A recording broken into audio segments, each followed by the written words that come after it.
It's going to be very vital for utilities to invest in advanced analytics and asset management solutions to enhance real-time insights into their operations as well as their performance. Those aren't my words. They belong to my colleague, Dr. Joe Nyangan, and they're where we left off our conversation about how Federal Energy Regulatory Commission Order number 2222 will affect electric utilities in the weeks and months ahead.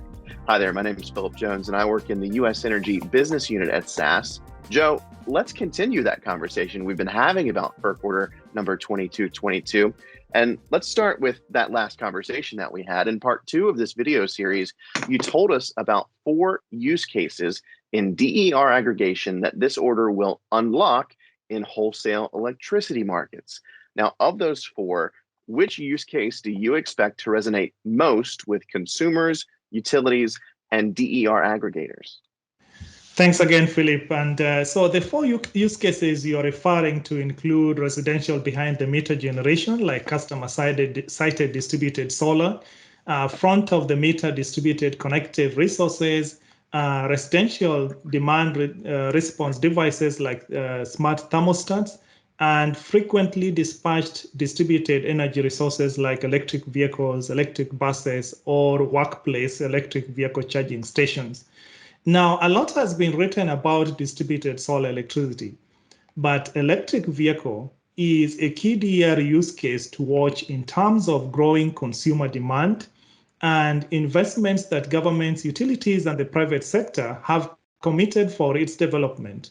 For example, in New York State, the New York Power Authority, NYPA, is investing nearly $40 million toward expanding direct current fast charging electric vehicle infrastructure in that state.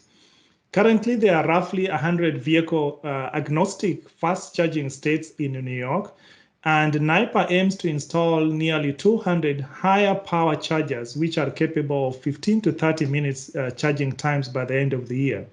Now, under Order 2222, when all these electric vehicles are plugged in, either in private or public charging locations and supported by peer-to-peer electric vehicle charging technology, they will form one large virtual battery that can provide grid-level electricity services like vehicle-to-grid or grid-to-vehicle by offering inertial response to overcome some of the immediate imbalances between power supply and demand.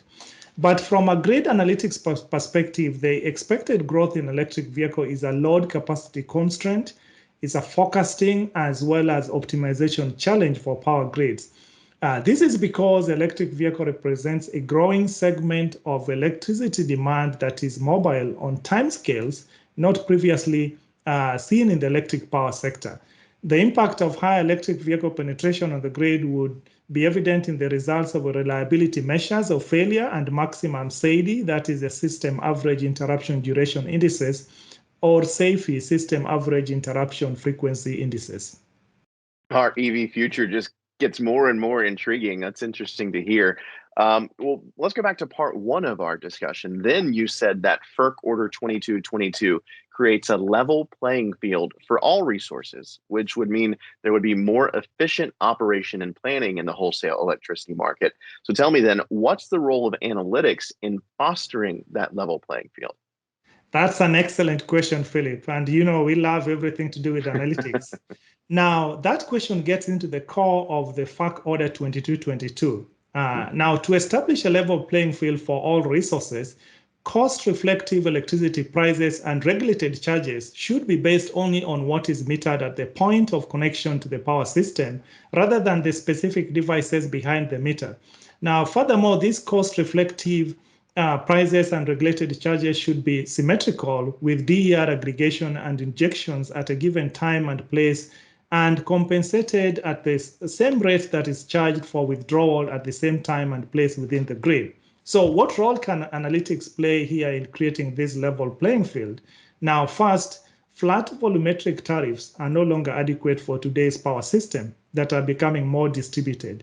We need next generation pricing mechanisms that can treat DER aggregation across several price points or nodes as a single resource. Doing so would allow for more resources to participate in the wholesale electricity markets.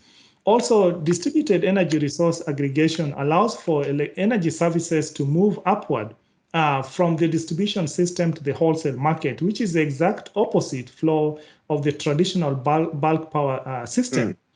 Now, the bidirectional electricity flow on the distribution system illustrates an opportunity for analytics to provide transparency, improve coordination in distributed generation hosting capacity between DER aggregators, utility, as well as market operators.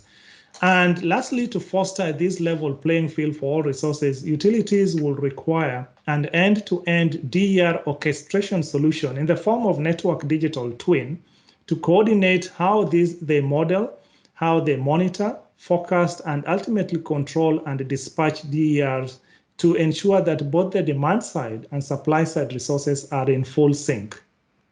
Wow. All right. So what do you think is the most important problem that is not currently being adequately discussed that the expected growth in DER aggregation under FERC Order 2222 could exacerbate? How can that issue be mitigated from an analytics perspective? Now, cybersecurity is a growing concern in wholesale electricity markets, and with the expected growth in DER aggregation, this will become an even more urgent issue. Now, in theory, an electrical grid with more distributed energy resources can increase the potential attack surface for adversaries because of the numerous points of contacts that are created in the process. Unfortunately, no single strategy can prevent all cybersecurity attacks or eliminate the possibility that distributed energy resources will introduce new cyber vulnerabilities.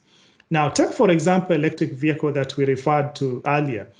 Now, which electric vehicle may contribute to cyber risk when price-sensitive charging strategies require bidirectional communications between charging and distribution control systems. Now, this greater connectivity and many communication protocols needed for smooth operations introduces added vulnerabilities due to the large number of devices and access points that they introduce into the system. To meet this novel challenge posed by cyber threats, utilities, DER aggregators, and regional grid operators need to invest in analytic solutions that enable them to analyze the physical and cyber structure of power systems with high penetration of DER, identify scenarios by which DERs may be attacked, and develop methodologies for assessing how resilient their systems are to these attacks, as well as prevent and detect potential attacks by investing in procurement integrity solutions. A lot to think about, no doubt.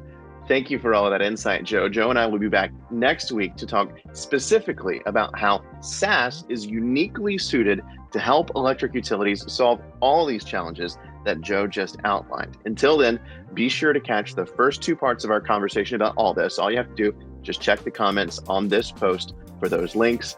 And remember, you can always go to sas.com/utilities to learn more about how SaaS can digitally transform your utility with advanced analytics and AI from edge to cloud. Thanks again, Philip.